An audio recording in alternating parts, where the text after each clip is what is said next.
Video number 7 in the Boule Mind series.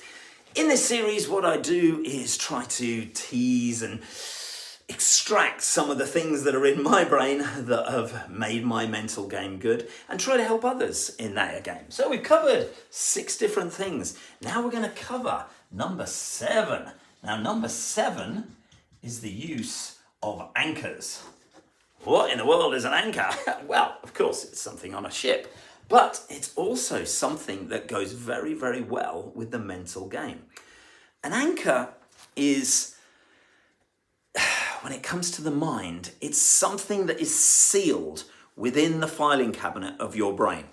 It's something that's set there and it stays there and it doesn't go anywhere. An anchor could be you heard a certain song at a very emotional time in your life. Maybe you were at a funeral and a song came on, and every single time you hear that song, whoosh, you're straight back to that funeral.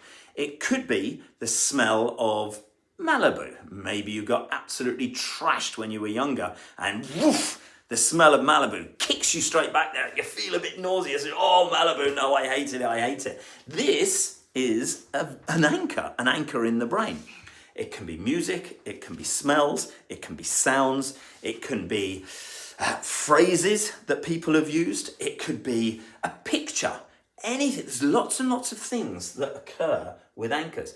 In my interview series, I talk to people about games that they've played, shots that they've had, where they can go back there instantly, where they can say, yes, I can tell you every single thing about that shot, every single thing about that game. The great thing with anchors, that is stuck in your particular filing cabinet. How do you create an anchor? That's a very, very different thing, especially in your game. Now, in previous videos, I talked about tapping myself on the shoulder. Well done, Kevin. Good shot. Where did I get that from? It's a little trick. I got it from visualization. When I used to run ultra marathons, when I used to do Ironman triathlons back in the day, when I was a lot slimmer and fitter, I would think about the finishing line, not the race, not the pain, not what I would have to go through, not the hills that I have to cycle up, not the swim that I'd have to fight through with thousands of others kicking me and everything, not the heat, not the rain. It was the finish line, just the finish line. That was the process and that was the outcome. That was what I wanted to achieve, was just crossing that finish line. I would visualize a particular time. But the thing that worked for me most of all, as well as all these other things, I would cement an anchor. It was a unique move that I used to do for every single race. I created a unique move. In my very, very first marathon, I visualized myself crossing that line and going, yes, yes. And then what happened? I crossed the line. I did exactly that. But the thing was, I'd done it 1,000 times in my mind. Every training run I went out on, when I finished that training run, yes, yes. One of the actual things, the anchors that came to me in a particular race, I visualized, right, I know this race is going to be really, really tough, but I know I've got the mental capacity to deal with it because I've been through a huge amount of pain in previous races. So I thought, I need to develop an anchor that's going to allow me to withstand that pain and to keep going. That was where the clap on the back came from. It was me saying, well done, Kevin. You're doing okay. You've been through worse. You'll get through this. And I used that in that particular race. And it got me through. I had to tap myself on the back about 100 times. I still do this in certain games. I have other anchors that I use in the game of Petanque. This is a very simple thing. Tony Robbins and an awful lot of these neuro-linguistic programming. There's a big posh NLP, it's shortened to.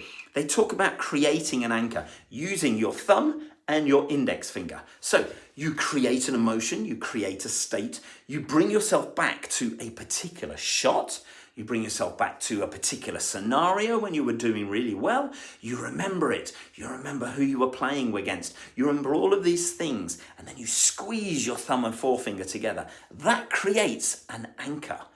This might sound woo-woo. That's okay. I'm just telling you what neuroscience says and how this actually helps teams, how it helps individual players to develop their Boule Mind, to make their mental game so much stronger.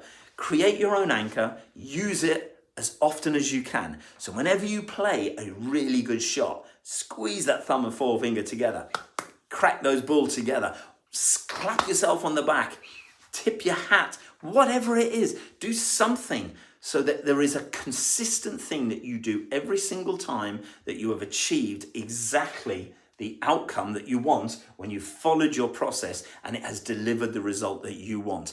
That way, when you have to deliver, and everything else is about to hit the fan and it's 12 all and you've got the final ball and you have to deliver whatever it is, whether it's a point or a shot, you can go into yourself, you can use your anchor, you can clap yourself, you can do anything you want, and you should, it's not guaranteed, you have to do it a lot, you should be able to replicate everything in the entire process that we've done so far.